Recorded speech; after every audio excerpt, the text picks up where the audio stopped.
It should be good. All right.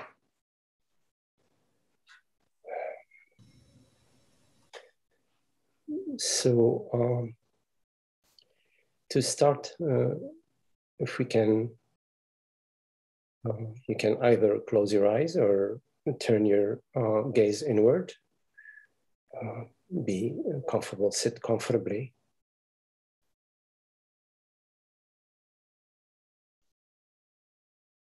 And welcome your experience the way it's appearing to you right now.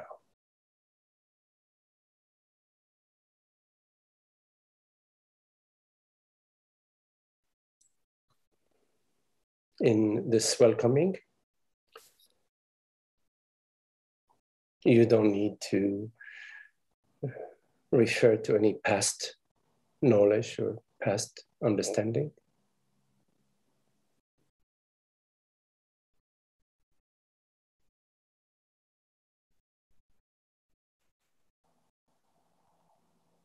Simply allow whatever appears to be as it is, to dance the dance that it is dancing without you involving yourself in any way.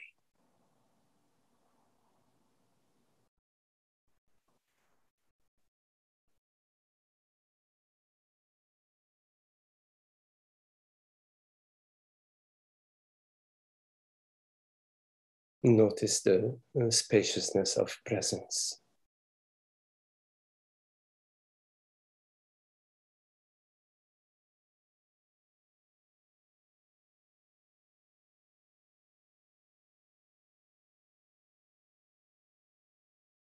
The heartbeat,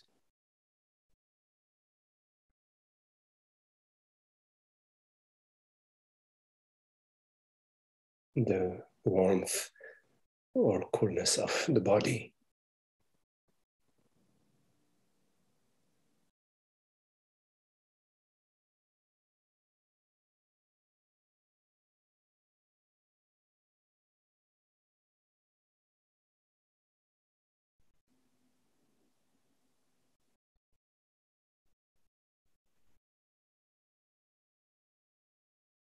Noticing is effortless.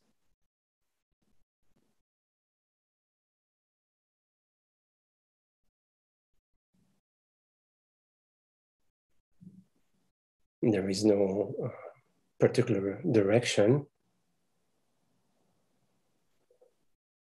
And no direction is excluded.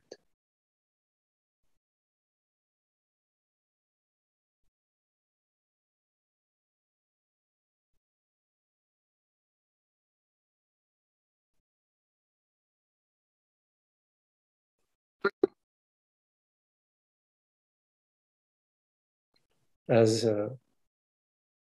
presence, as awareness,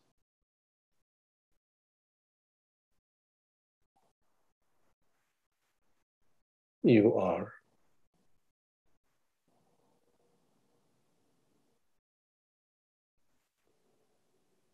The reality that perceives in this moment. Undefined.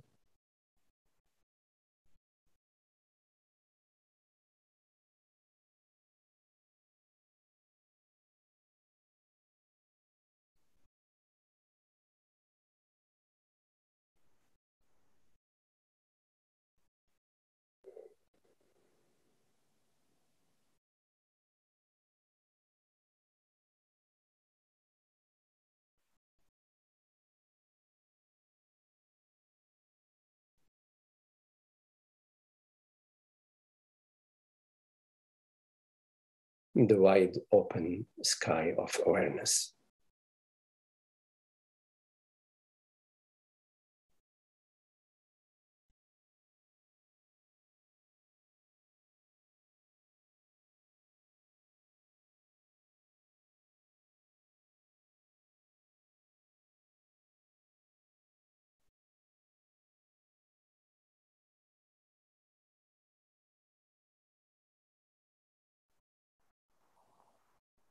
everything you perceive, whatever sound or sensation or thought,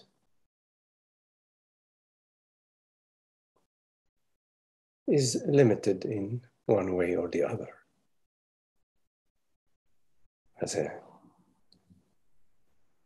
beginning and an ending,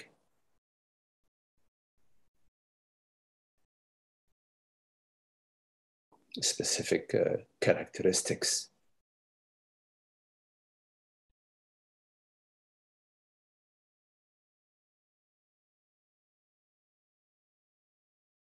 But that which perceives the undeniable awareness, which we refer to as I, that has no limitation, no beginning or ending or shape or color that we can perceive.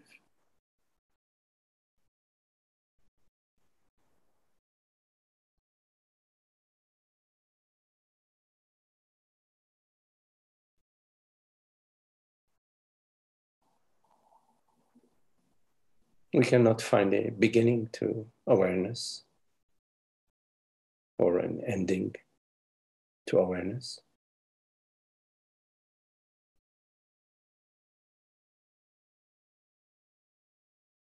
We do not find any size or shape to awareness.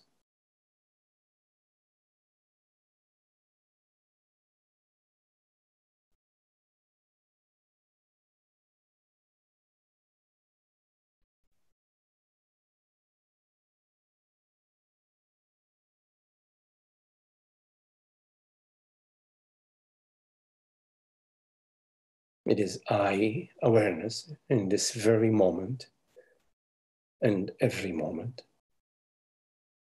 that perceives. I perceive. I am.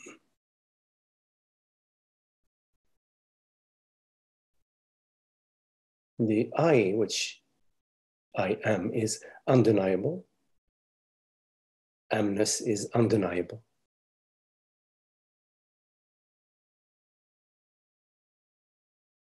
And when you turn your attention to amness, beingness, you don't find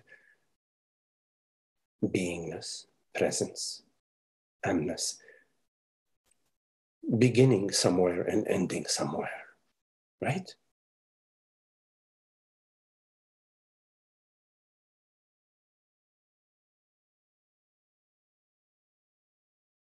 If that is the case, then what is this concern about I?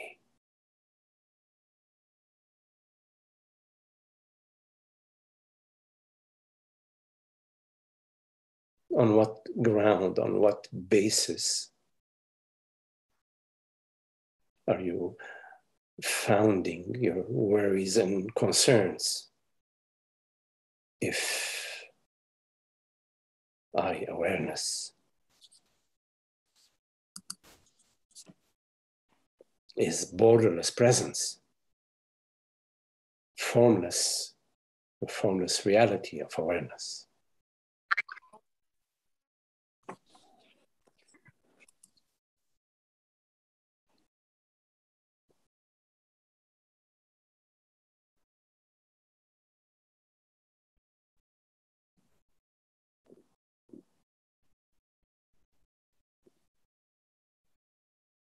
Notice that there is a story about I.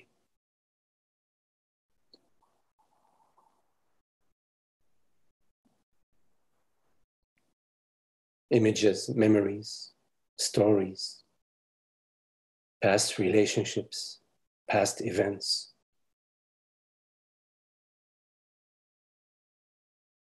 which appear to you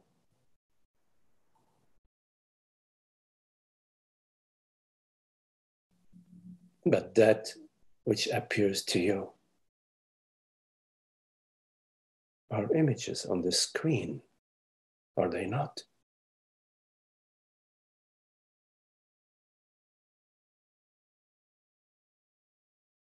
In this moment, hearing, sensing your feet on the ground,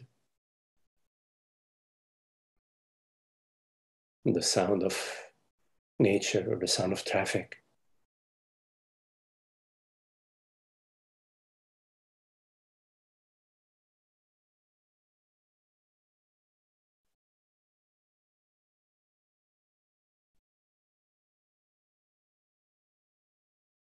Images on the screen.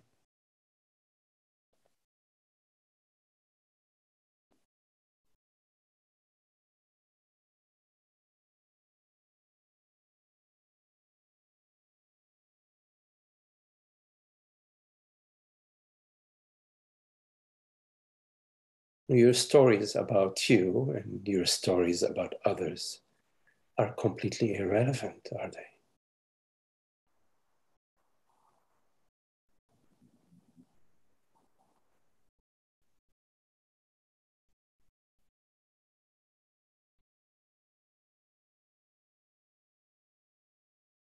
Mind events, sound waves,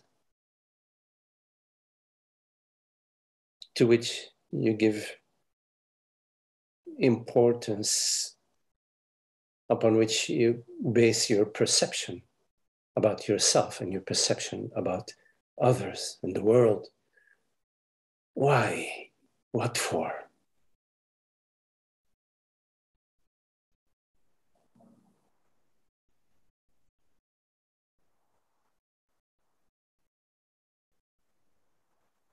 Is it necessary to define yourself in some way or the other?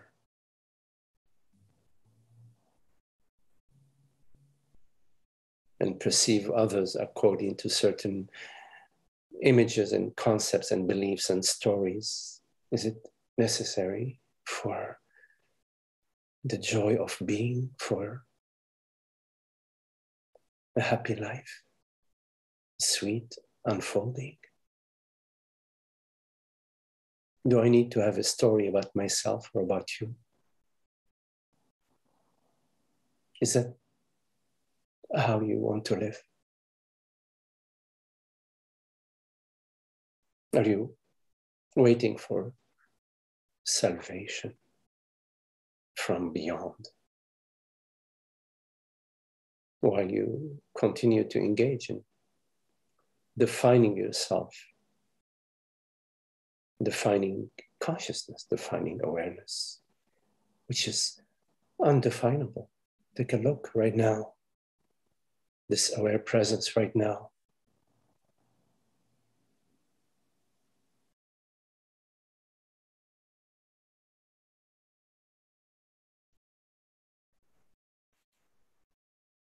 You can make all sorts of narratives about that which you perceive. This is an oak tree, this is a fig tree, this is a pineapple tree.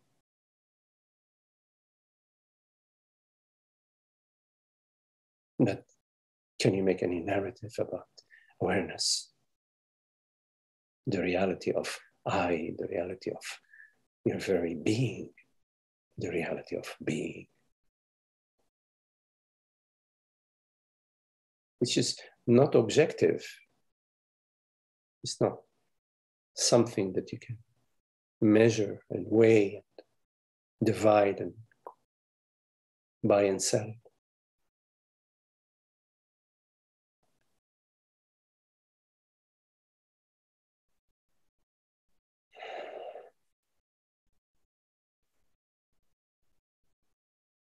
The core of ignorance is in the belief that I, consciousness, am personal and limited.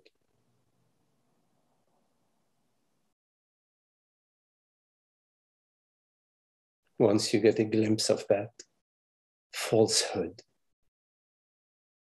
your business is very clear: to investigate, whether it is possible to live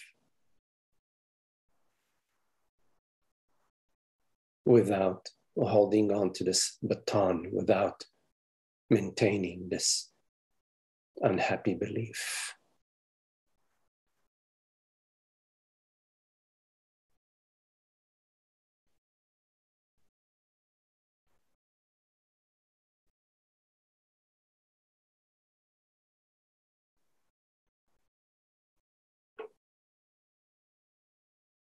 Once you understood that Santa Claus is, in fact, your dad dressing the red tunic and white beard, does it make sense for you to anticipate Christmas Eve for Santa to come and drink the milk and eat the cookies? Does it make sense?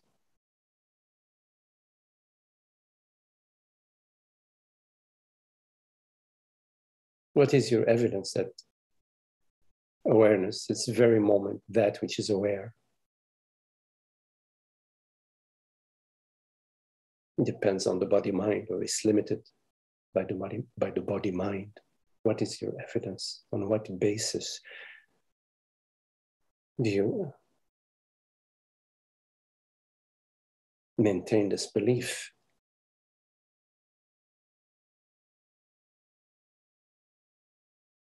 What is this me story that you slap on to awareness?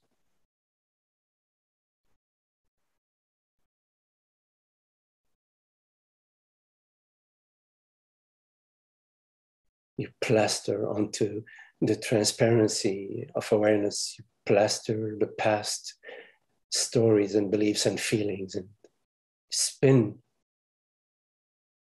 and weave. What? What is it? We are spinning and weaving. What is it? What's the significance of that?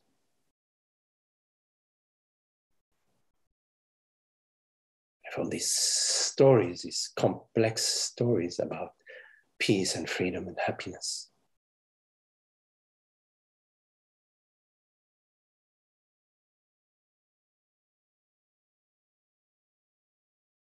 But when we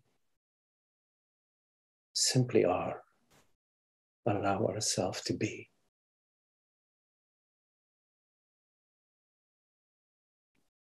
which is what we are, already we are, we already are, we are this beingness.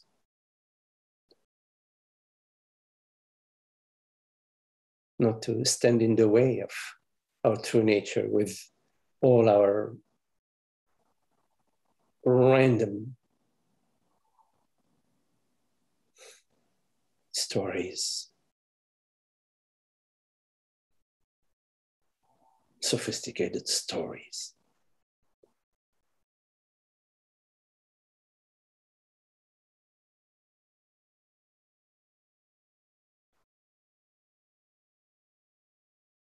Blessed are the innocent and the pure of heart, the pure of mind. Because the heart is purity itself.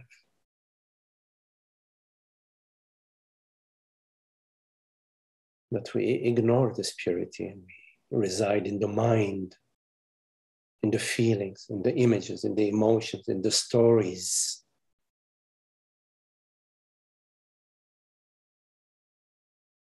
Don't we? You have to take a look for yourself.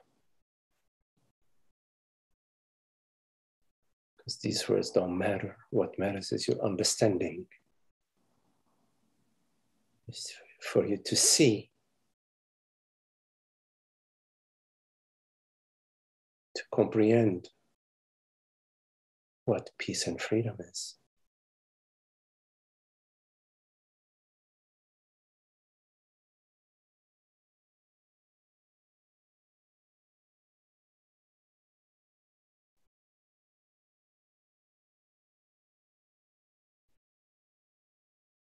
Nothing holds on to you that you do not hold on to.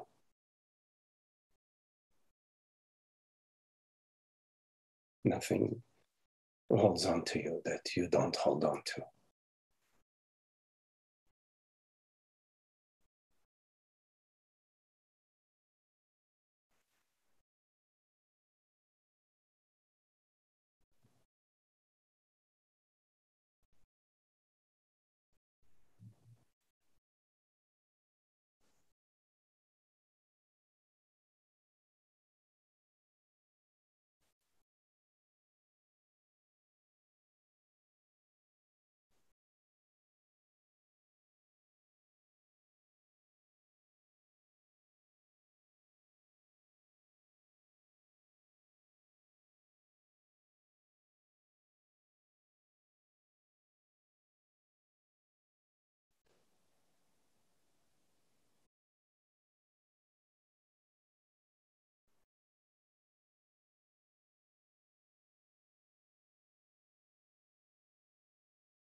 Okay, so if you have any questions, anything that you would like to discuss, please make sure to unmute your mic. Any questions?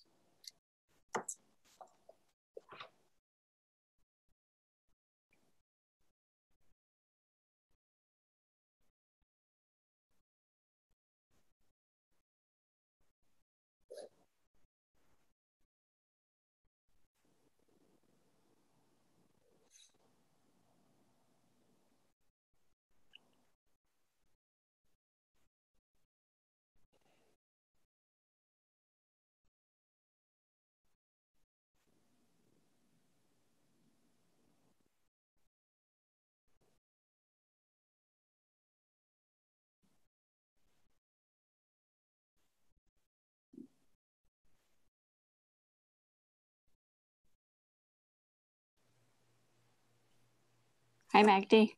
Oh, Holly. Hi. Hey.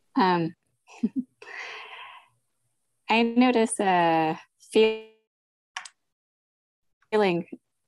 that I have. Oh, sorry. Can you hear me now? I hear you. You hear me better? Okay. That I have a lot of time, and I suspect that that's both an illogical thought to have and also not particularly a helpful one to have with respect to practice. So I wonder if you could talk about, I don't know, using our time wisely or valuing time. Holly, in terms of using our time wisely, it is about not using our time unwisely.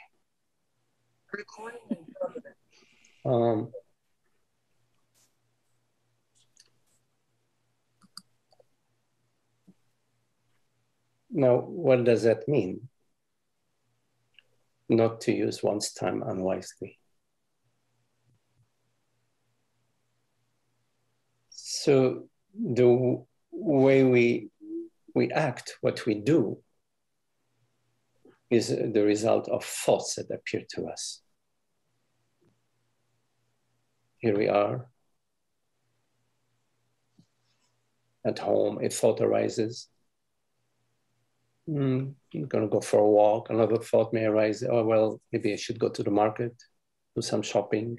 Another thought may arise. Well, maybe I'm just going to call my friend. there is maybe a fourth thought that rises that would say, well, I'm going to go to the market, sort of the deciding thought. And we find ourselves going to the market. So behavior, action, how we live, what we do, is a result of thoughts that appear to us, and then there is a deciding thought. Now, although we don't choose our thoughts, we have the capacity of perception and discrimination. Perception meaning we perceive, we're perceiving a thought. We didn't choose the thought, but we're perceiving it. When I say we didn't perceive the thought, meaning I didn't perceive the thought as an individual person, as Magdi went through his encyclopedia of thoughts and picked up thought number 486. But I do perceive the thought. And the discrimination aspect of perception is that I have the potential, the capacity to perceive whether this thought is arising from freedom and happiness and intelligence, or it's arising from ignorance. A thought that's arising from ignorance is a thought that is seeking happiness in the world, body, mind, in an experience, in a relation, is seeking happiness. I'm going to call my neighbor, I'm going to call my friend because I will be happy. I'm unhappy now, but if I call him or her, I will be happy. I am unhappy right now, but if I go shopping, I will be happy. So the thoughts that arise from unhappiness and hoping to find happiness in a certain activity are thoughts that are arising from ignorance. Why? Because unhappiness is not our natural state. Unhappiness is the result of the belief that I am a person, that I am a mortal body mind, that I am a woman, a man, a person. While our natural state is void of this belief. It's pre-belief.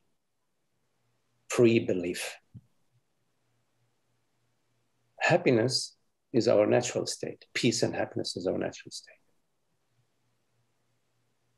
But upon the belief that I am a separate self, then there is there are thoughts about me, the person. This identity, am I liked, am I loved, am I good, am I going to live tomorrow, how long am I going to survive, how much money will I have when I'll be 80, whatever. Am I loved, is my image good, is my body good, am I putting on weight or my hair, my health, so the identification of consciousness with a mortal body mind, immediately you are in la la land. You are in the realm of impressions, mind impressions and emotions.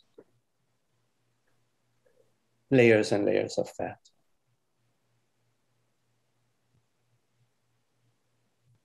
So in terms of using your time, activity, what you do, how you live, you can live inspired by ignorance or inspired by wisdom. The way you live inspired by wisdom is by recognizing the ignorance. Upon the recognition of ignorance, you do not proceed. You stop and you contemplate, you examine. You look, wait a minute, why am I going to the market? I mean, okay, I'm unhappy now and I'm trying to sort of cover up this feeling with some activity. So you need to not pursue that direction. Rather, you take a look at it. What is it that is unhappy? Who is it? What is it that is unhappy right now? What is the unhappiness? You will find a stream of thoughts, images, stories, sensations within the body, images within the mind.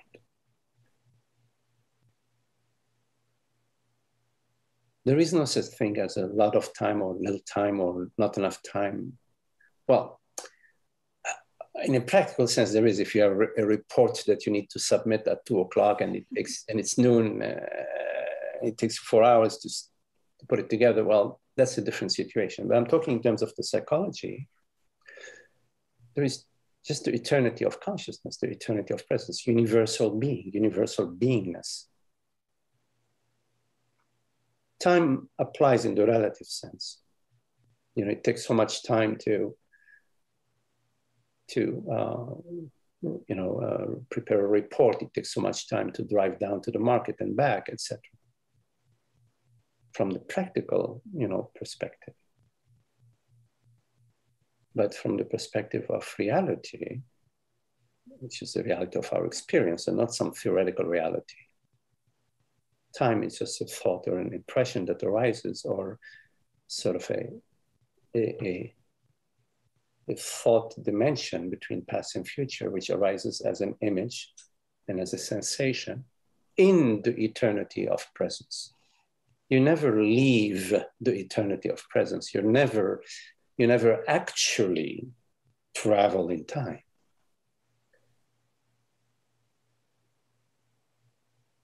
Although you may think so and feel so, that's not your actuality, that's not the reality. Now, the thing is to step out from the mind impression that I exist in time, I have too much time on my hand, oh my God, I don't have enough time on my hand, oh, what am I doing with my time?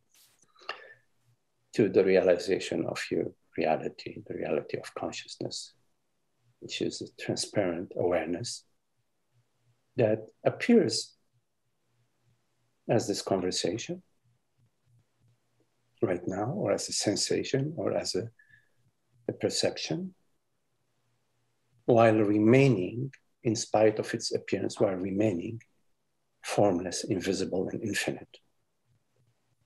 So right now, in this moment, awareness, is this transparent presence, yes? This effortless presence, yes? And it is this effortless presence that perceives, that is, and that knows, I am, I. This transparency is, I is, I am. Knows itself as this transparency, as this pure presence, right? As this formless presence, right? Absolute reality of being, right? So that is the true I, and we recognize I. In the recognition of I recognizes itself. So I recognizes itself. Awareness, consciousness recognizes itself as the reality, as real, as infinite, as invisible, and as the reality of this conversation. Because this conversation is sounds and perceptions, sound waves and perceptions, which are appearing at zero distance from awareness. So water, appear as a wave. The wave, the substance of the wave, the reality of the wave is water, as a metaphor. So there is no issue. Water has no issue with the wave. Is not asking itself, oh my God, I've got so many waves. I've got too many waves. And those waves are, some waves are big, some waves are small. I need to make them all harmonious. Water is not saying that. It is the mistaken impression that there is a reality to the wave. And I am this wave. And oh, well, I like this wave, but I don't like that wave. I have too much time on my hands and blah, blah. What am I going to do tomorrow?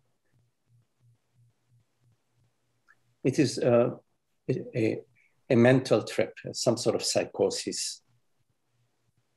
And the root base of the psychosis is that there is a personal reality beyond the reality of awareness right now.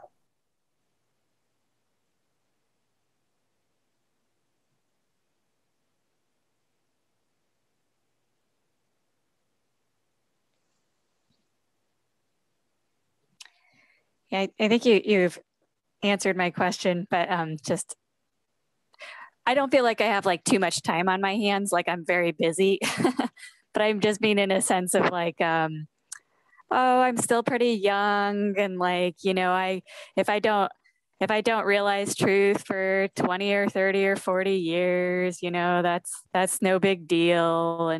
And so that's the quality of Yeah. that I'm talking about. Mm-hmm.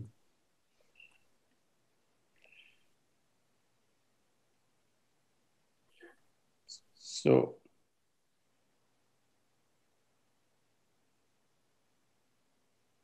we could say the body is young, yes, or old, or whatever the body is.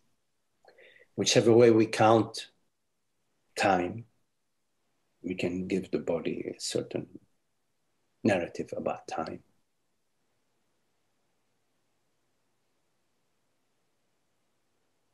But in terms of the happiness,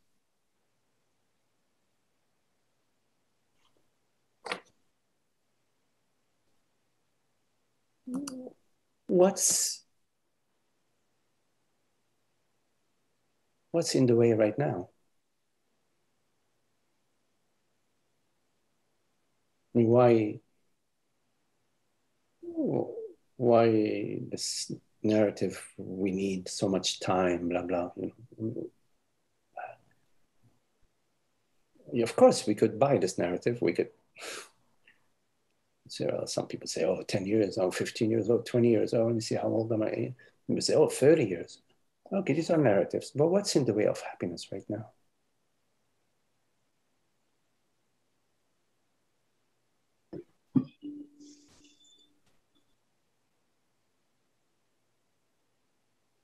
Is there anything in the way of peace and happiness right now? Is there?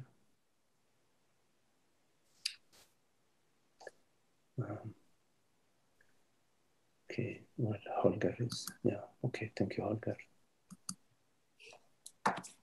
Yeah, so what's in the way?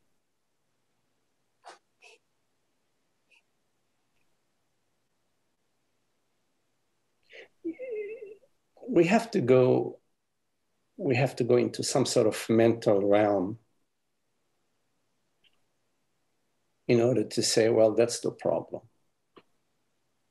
We have to go into, well, I don't feel that I'm there. For example, I'm just fishing.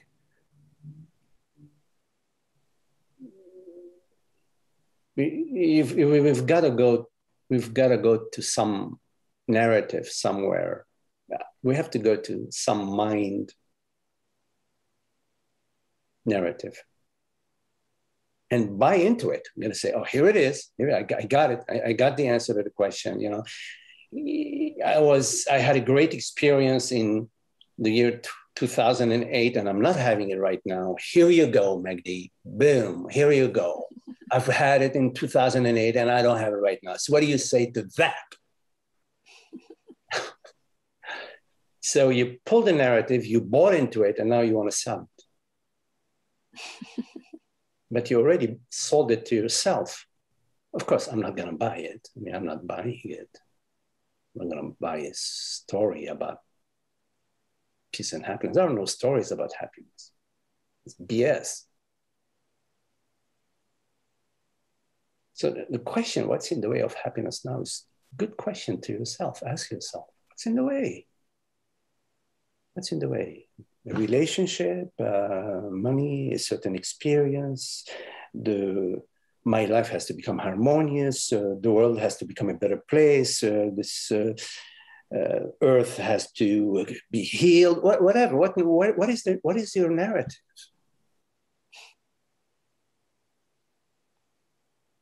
What if you're not buying any narrative? What if here you are, here we are. I don't have a story about you, myself, the past, the future, enlightenment, awakening, blah, blah, blah. I don't have a story. I don't know. I don't have any story about sensations, perceptions, about marriage, about divorces, about, you know, the stock market, about COVID, about friendship, about governments. I don't have a story in this moment. I don't have a story. Of course, I could sit down and smoke a pipe and talk to you about government and about COVID. And I take one hit, you take two hits, no problem. But that's just playing in the sandbox, right?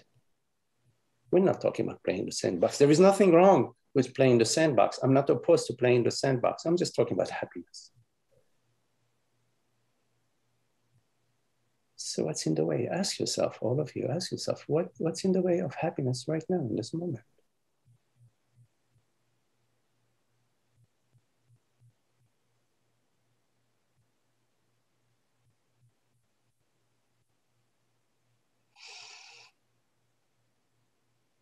Is it possible to not buy any concept about peace and happiness? To be unknowing? Is it possible not to have the Buddhist version of happiness, or the Advaita version of happiness, or the Christian notion about happiness? Is it possible to simply be? It's the reality of being right now, beingness. Do we need a narrative about peace and happiness?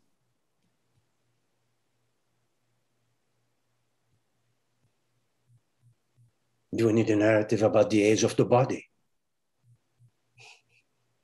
Do we need a narrative about, 25 years of meditation and bingo, you'll be enlightened? I'm asking a question to myself. I'm asking myself a question. Wait a minute. Did God create incompleteness now? And if and when you jump over this hoop and that hoop, then God will love you. God will love you then. And here we are, we're learning how to jump through the hoops. Okay? You get it and jump through the hoop and God will love you. No. Doesn't resonate for me. God is love, truth is love, consciousness is love. There's one reality. Yes?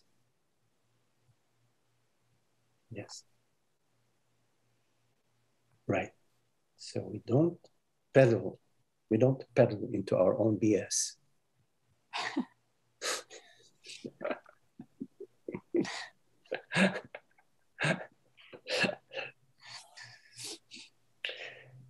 Yeah.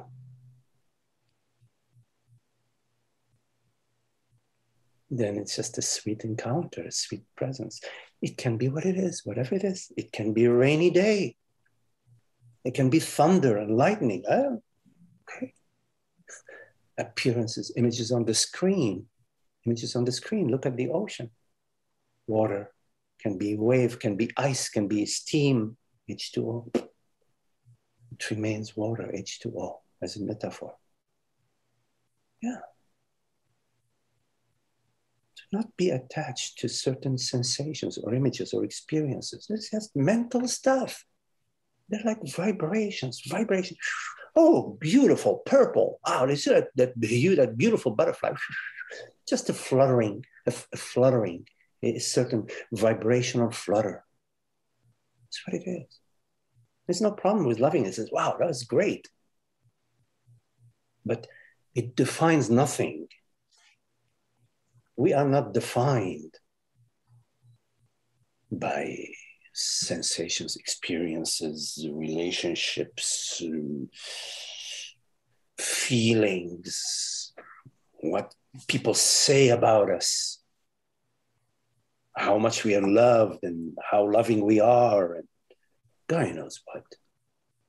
BS.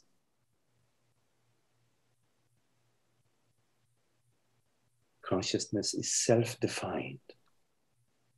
Happiness defines itself.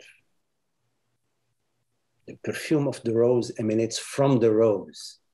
The perfume of the rose is the rose. It defines the rose and emanates from the rose. Yes?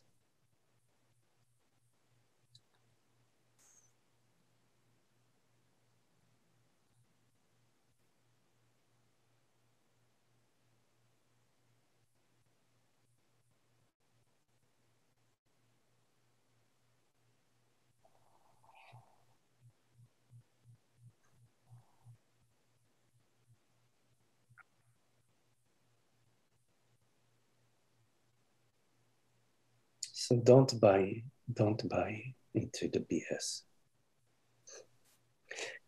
Allow it to just, it appears in tendencies, old currents, habits of thoughts.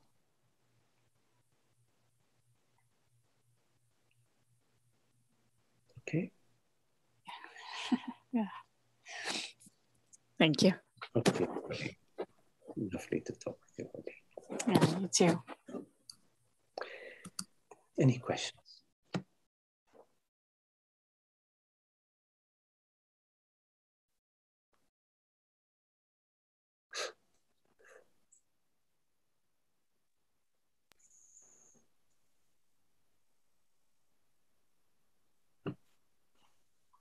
Hey, Magdi. Hello, Esther. Hi, as you were speaking just now, I thought of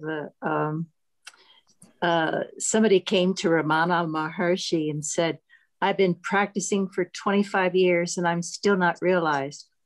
And he said, well, just practice for 25 more and watch what happens. Okay, well. So like, come back to Ramana. I've been practicing for 50 years now. And nothing happened. Go practice for another 50. Yeah, I'd probably say the same thing. I knew you'd enjoy that. Hong, I see Hong has... Yes. Hello, Hong. Yes. Hello. Yes. As I have heard you describe your teaching, and I come up to the notion that to be alive is to die to all mental excitations, namely thoughts and emotions. And another notion that sometimes we are mistaken the happiness as opposed to suffering. And your happiness is nowhere near to this one because of, as I understood that the consciousness itself is happiness.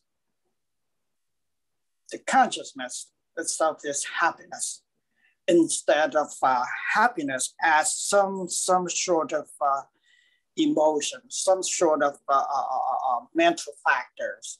Yes. Right. Happiness, which is, of course, there's only one happiness, and it's not dependent upon conditions.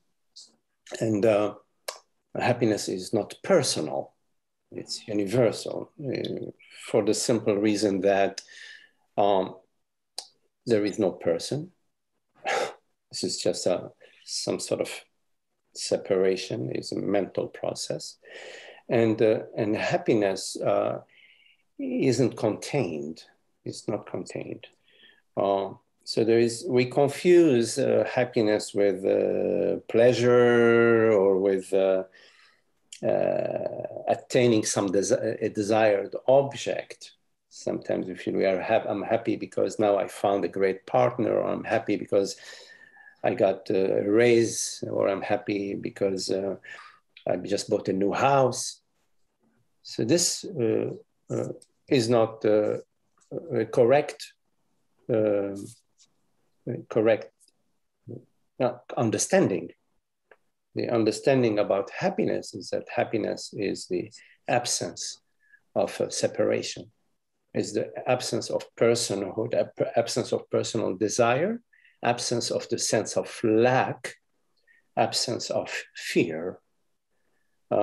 So we look for this happiness, and we say, where is it? Where is the happiness? And when we look for happiness, the problem is that we look for happiness as a separate self. We start with an assumption, but we don't see the assumption. The assumption is, I am separate from happiness. We start with the assumption, I am separate from happiness. I do not have the happiness.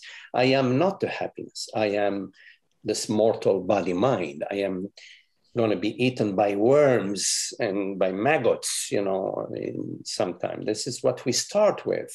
We don't even see this assumption. So we separate ourselves from happiness. So happiness becomes a concept.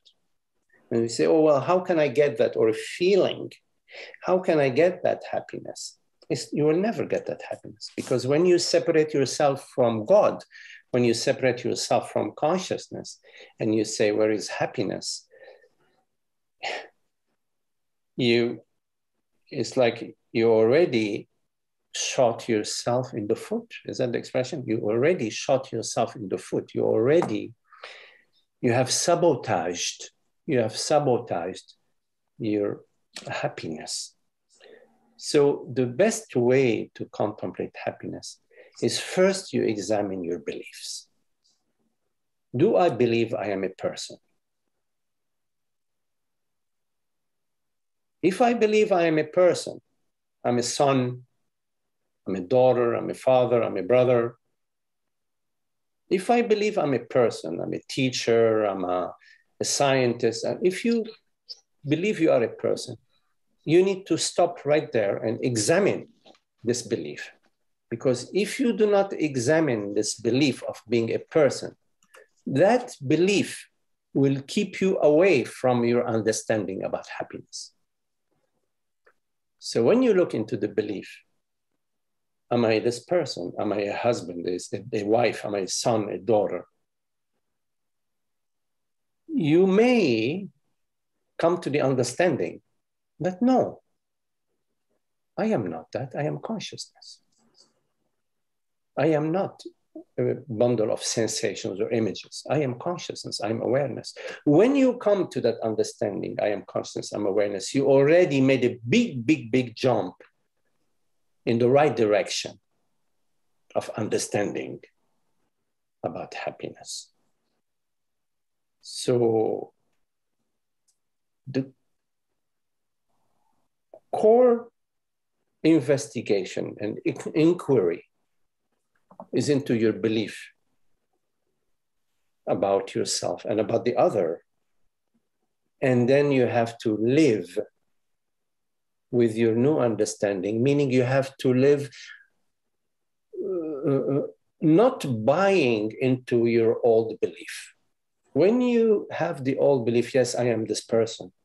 I am a sage, I'm stupid, I'm a father, I'm a great mother, whatever you believe that arises, you don't buy it. You don't buy it because it is an image appearing on the screen. The image appearing on the screen is telling you what you are. That's not how it works. The image on the screen does not know you, right? You perceive the image. You perceive the image. The sensation that appears to you, the emotion that appears to you. It says, oh, the world is this and that, and I am, this and that. If you buy into that, you know, you're moving in the wrong direction.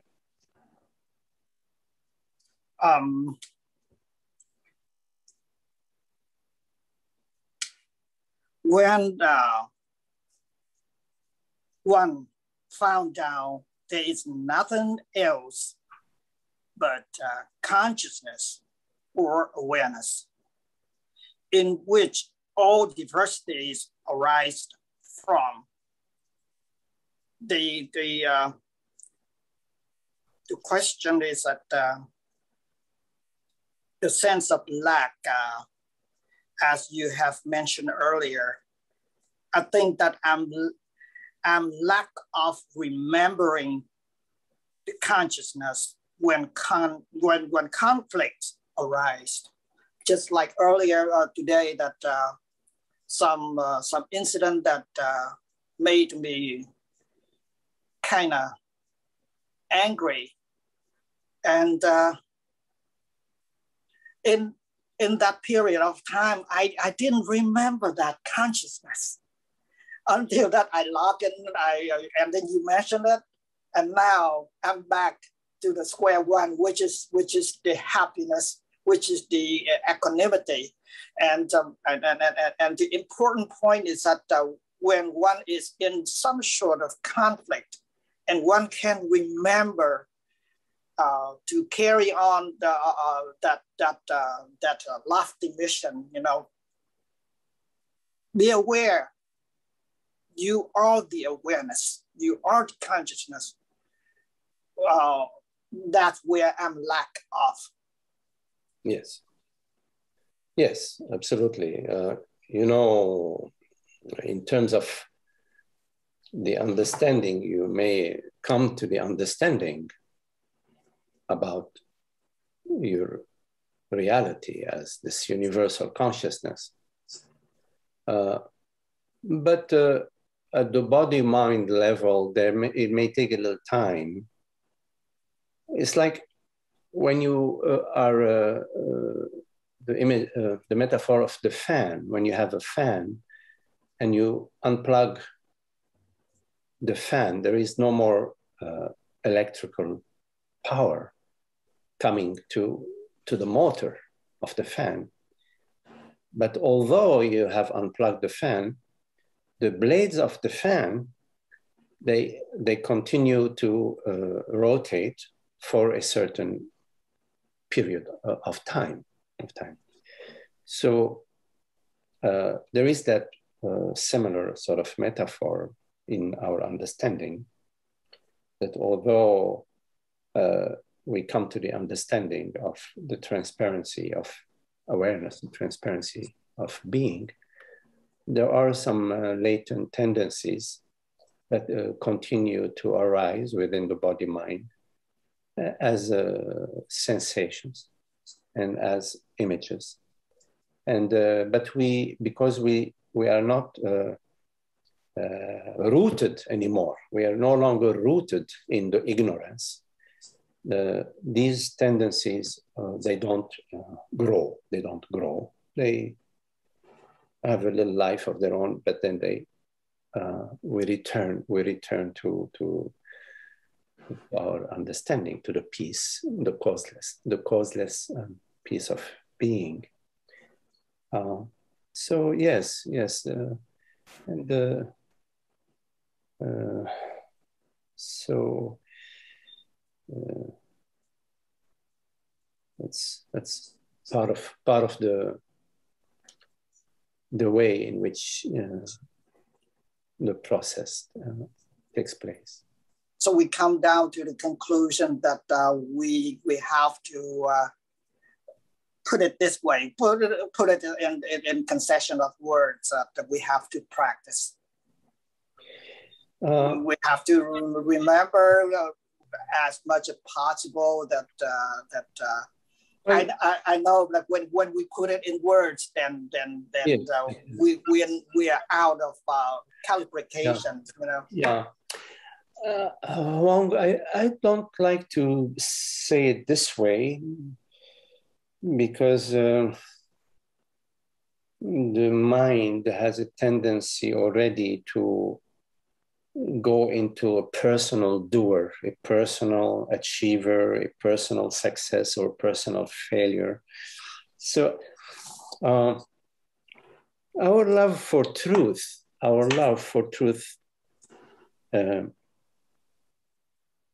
leads us to the understanding, step by step, to the understanding about reality, about our true nature. And it is that same love that whenever the old patterns arise, it is that same love that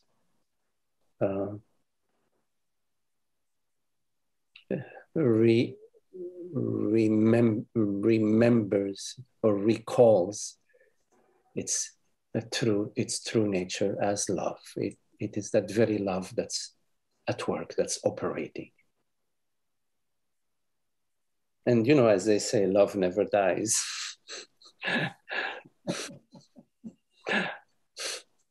Thank goodness. So the key term is the remembering. To remember. You know, God chooses to forget and chooses to remember. Okay. There is no personal chooser or personal rememberer. It is consciousness that chooses to forget and to remember. The one reality. So the will is doing its own show instead of individuals ego that running the show. So the will is doing its own show. Yes, well, there is one reality, one will, one ocean, one substance. There's one reality. Yes, one will. Yes. So there is that understanding, the understanding of the universal will, that my will, in fact, is the will of the universe streaming through me. It's like the wave is just the water forming the waves. There's one will, one reality, one water, one substance that is willing. Yes. There's a recognition and understanding. And this understanding has deep implications.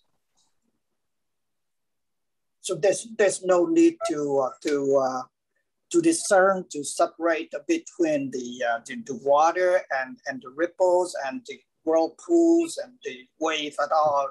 They all at once. They all at once without mental affliction. Absolutely. There is no need to discern. I mean, at a practical level, there is a difference between a sunny day, a rainy day, a foggy day, a snowy day, at the relative level. But at the level of absolute, water, ice, steam, rain, sunshine, snow, blizzard, it's all at the phenomenal level. There's one reality. Thoughts, perceptions, sensations, they're just events. God's movement, the movement of the ocean, you know, waves, currents, whirlpools in the water. They're all manifestations of the one reality.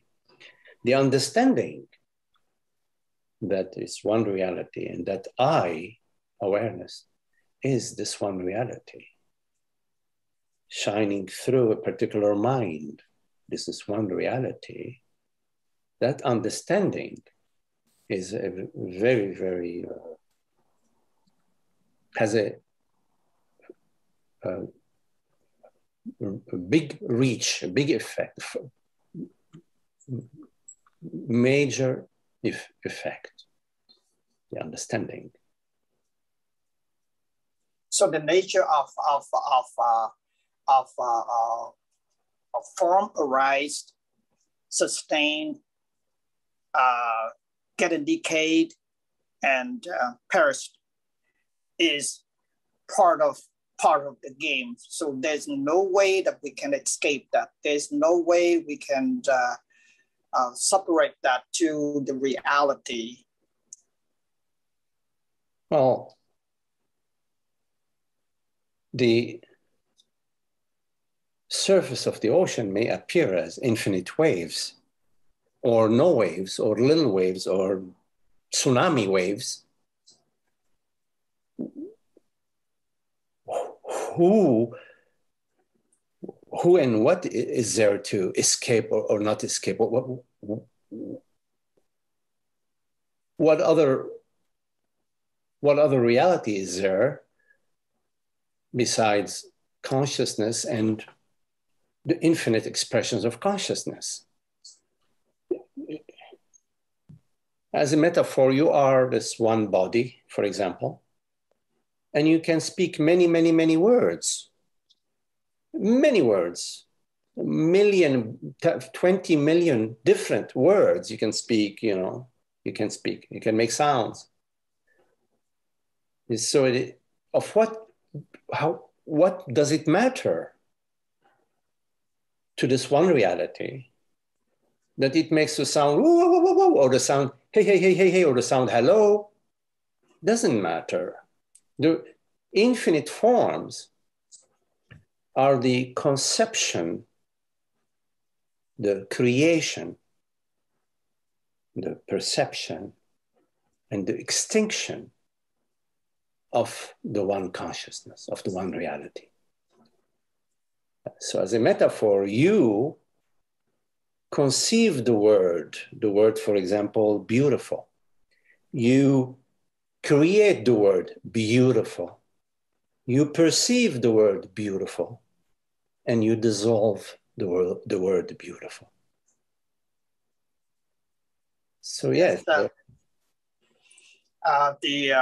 you just put it into a so well perspective that when you said consciousness and the expressions of consciousness, it said all. That said all to all, reality to manifest itself.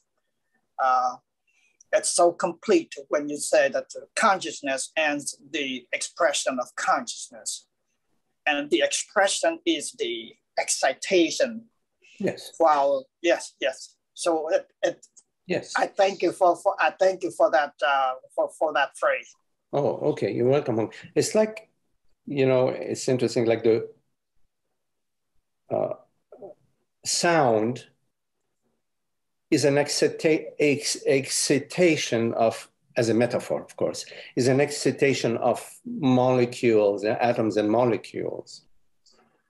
You can create various sounds, like in a flute, for example, in a flute, out of the air, out of the atoms and molecules, you can make a variety of sounds, which are, yes, the expression, the manifestation, the dance of the formless. So the form is the dance of the formless. But that which perceives the dance is that which creates the dance. Instantaneously, in this moment, there is a creation and perception and a dissolving. Boom. Conceiving, creating, perceiving, dissolving. It's not a process in time. It's the coexistence. I'm having difficulty finding the right word. Yes. If we have to, we have to make a division. Then there is a rising, and there is dissolving, and another arising, another dissolving. But instantaneous nature of phenomena. We come to the quantum level. Then Right. Yes. there's nothing. Yes. So Yeah. So it's so beautiful, so beautiful. Okay, Hong. Thank you, sir. Thank you so much, sir. Nice talking to you. Thank you, Hong. Yes. Thank you. Hong.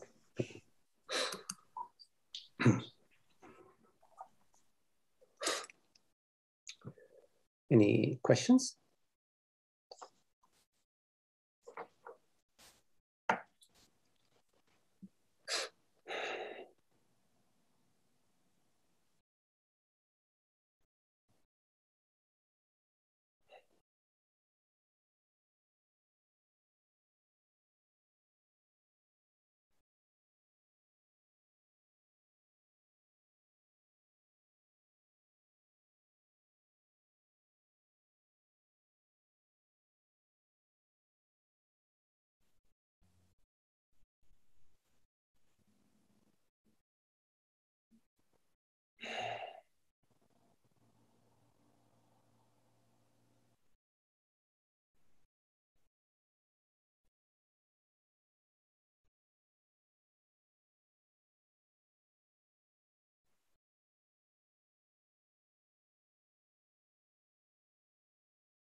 I think they all got a message. So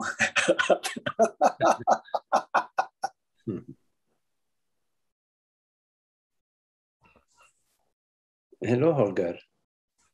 Hello, Magdi. I don't have a question. I just wanted to say thank you, and thank you. Okay, thank you, Holger. It's always very lovely to be together this way in our meetings. Okay, well, thank you all. Very lovely, Esther, Holly, and Holly, Hong. Thank you for your questions, Hong, and for your presence. Karen, hello, Karen. Grace, hi, Grace. And Frank, hey, Frank. Holger, Lisa, hello, Lisa. Keith, hi, Keith. Nice to see you, be with you this way, Keith. Kelly, hello, Kelly. Hi. Isaac, hola, Isaac. ¿Cómo está, Isaac? Richard, hi, Richard. Happy birthday, Richard. Is it? Yeah. Happy birthday, Richard. Ah. Of the Happy body birthday, mind. Richard. Thank you. Oh, but it's Of the Happy body. It's also- birthday. Oh. Happy it's also birthday. Grace's birthday. We're born on the same day. Happy birthday, Grace. Happy birthday, Grace. Oh, Happy birthday, Grace. Oh, Thank happy you, birthday. Holly. Lovely. Okay, well, thank you all, Shiva, Desmond, and hey, Sammy, my brother Sammy. Okay, yeah. And George. Lovely to meet you all. Okay, happy birthday. Okay. Thank you, Magdi. Thank you, Magdi. It's Bye, Magdi. everybody. Thank you. everyone. Happy birthday. Bye all. Happy Thank you, birthday. Magdi. Happy